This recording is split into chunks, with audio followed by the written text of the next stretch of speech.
Christ Triumphant, July 14th, Daily Devotional by Ellen G. White.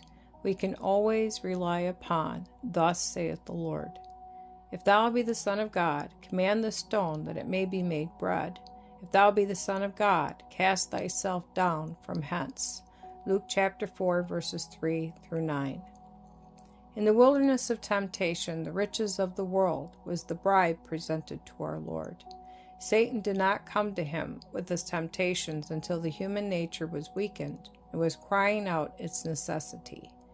Christ's humanity would have shrunk from that which awaited him in the desert, but he came to the world so that by coming into close contact with him, Satan, he might wrest from the hands of the usurper the Lord's human heritage.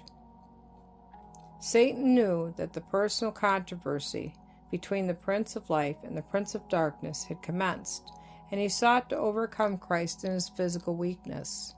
The proof that Satan required was for Christ to accept the doubt and act upon it, thus showing that he entertained the doubt by giving the evidence that Satan desired. Had Christ complied with the suggestion of the enemy, his satanic majesty would still have said, "Show me a sign, that I may believe you to be the Son of God."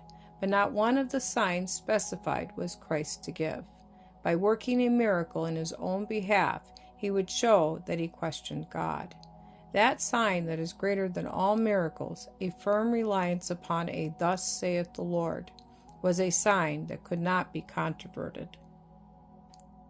How artfully had Satan approached Eve in Eden! "Yea, hath God said, Ye shall not eat of every tree of the garden?" Genesis chapter 3, verse 1.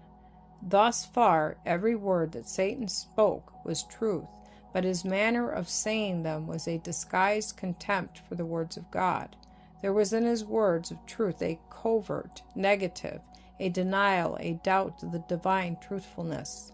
He sought to instill into her mind the thought that God would not do as he had said, that the withholding of such beautiful fruit was a contradiction of his love and compassion for them. And now he seeks to inspire Christ with his own sentiments.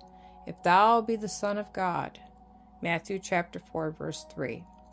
Thus he sought to imbue Christ with his doubts. Would God treat his own Son thus? Temptations will arise among some to cause distrust of God and to question his love. They become traitors, rebels against God, and accept the temptations of him whom they choose as their leader. They become a medium for Satan, a channel through which he communicates to other minds the doubts and infidelity with which he has imbued them.